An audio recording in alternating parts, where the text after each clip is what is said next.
The president's plan to charge $90 billion of fees from the banks is like making bank robbery legal and simply charging future bank robbers a tiny fee for the money they've stolen.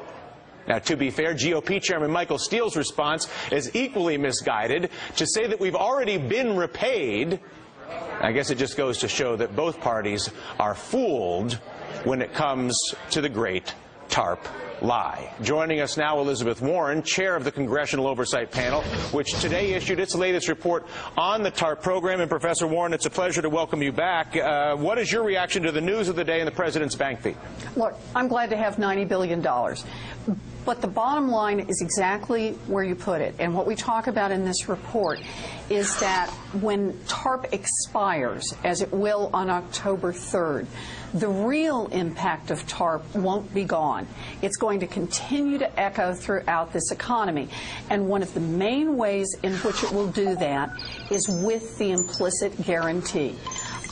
Last year, or what's it been now, 16 months ago, when Secretary Paulson came into Congress and said, I need $700 billion right now, and then turned around and used that to give it to the largest financial institutions, it was more than just the money.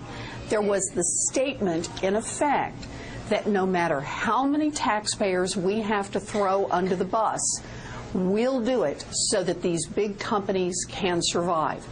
And that's going to linger even after every TARP dollar has been repaid, even after every other part of the guarantees have been erased. That will be the lasting impact of TARP. You talk about some of the structural problems. I'd like to address a couple of them with you. On the one hand, we say that we want to create jobs in this country. We want more people working, but then we say, well, we can't add to the deficit. Well, but why do we have such a large deficit with people not working? We say we want the banks to lend more, make more loans, but at the same time we say, hang on, the banks can't be highly levered. We need the banks to reduce their leverage, which means they have to lend less. There are lists of these situations, which is the equivalent of me asking you to be tall and short at the same time. It's impossible. And when you get that type of contradiction, isn't that evidence that the system that the American political body and banking gods, if you will, created for us is one designed to extract and transfer? In other words, it creates those structural contradictions. Well, you know, I think you put it in a good way when you talk about structural contradiction. Because I think that's exactly what we've got going on. The implicit guarantee is one of those structural contradictions. Treasury, when we get out of TARP, is going to have more than $100 billion in assets that it's going to manage. So the TARP Oversight Panel has said, explain to us what your principle is going to be for maximizing. And they said, oh, this is great. We have three principles simultaneously. We're going to make sure that the system is stabilized. We'll decide whether to sell and at what price based on that. We're going to save individual institutions, and we're going to maximize return for the taxpayer. You can't do all three of those at the same time. And so what Treasury's really left itself in a position of saying is whatever we do, we'll be able to justify. If you say, gee, you didn't maximize taxpayer return, they say, oh, we were actually trying to meet one of those other goals. So what we've got structurally is a circumstance in which there is no oversight, there is no transparency, there is no accountability within the system.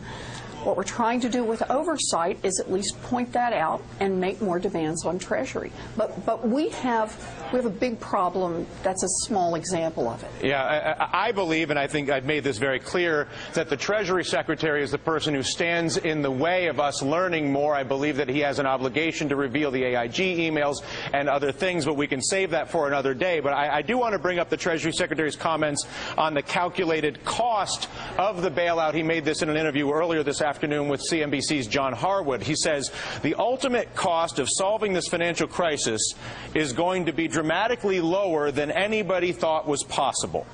So conservative estimates, the cost of the crisis may be in the $100 million. I think that's a typo. I think it's supposed to say $100 billion range, but either one, a small number or slightly higher. When the Treasury does a calculation of $100 billion as the cost of this, do they integrate the $24 trillion in state support? Do they integrate the 20% real unemployment rate? Do they integrate the millions that have lost their homes? Do they integrate the tens of millions of seniors who are deprived of savings income because of artificially low rates? Is all that in the $100 billion? No. How do they calculate these numbers, and are they using the lie of the TARP? In other words, are they using the lie that the TARP is the only support as a way to pretend none of these other things even exist, none of these other things are being used to support the banking system, on the bet that either the press is too stupid to see it, the politicians are too bought to talk about it, or the electorate is too distracted to do anything about it? The Treasury talks about the TARP money and the TARP money alone, how much we spent directly through TARP and how much we got back.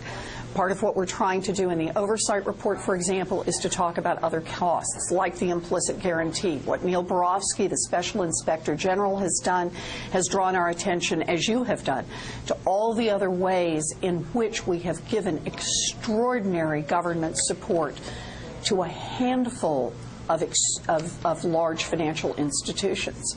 Is the role of a bank in our society to exploit its access to our government in order to make the people that run it rich? Well, you know, I thought yesterday was informative, if nothing else. The question was, following this enormous crisis, how much responsibility do you take? Which is really a question of how much do you plan to change your underlying business model? How much do you plan to change your practices? And I heard a message pretty loud and clear. We don't plan to change. If I was giving you free money to gamble wildly with, would you change unless I made it against the law? You know, it's a great business model that effectively says, look, come and invest your money with me because I'm a too-big-to-fail financial institution. I'll take that money and I'll go to Las Vegas and I'll bet it all on Black 22. And if it comes in, woo, we're all rich. And if it doesn't come in, the taxpayers will pick up your losses. So this is the classic, you know, heads the investors, the big guys are going to win. Tails, the taxpayers are going to lose. And in the process, you then redirect all of the investment, or a huge percentage of the investment capital that would have gone into other parts of our economy, from medicine to energy, get redirected because there's this legalized fraud going on, which provides much better returns than all the hard work of building windmills and curing cancer. You know, I think that really is the cost, and this is one we'll never put a dollar figure on it. But these too-big-to-fail institutions who can engage in highly risky and highly profitable activities are competing in the marketplace with every other kind of business, including intermediate-sized and small banks who certainly are not in a too-big-to-fail position. So everyone else has to go out and compete for capital against guys who have that kind of business model and that kind of government backing. It distorts our entire economy. It means that the price we pay is reflected in virtually everything we buy and, frankly, everything we don't make. Yeah. That's the real cost here. Professor, thank you so much. I will leave it there.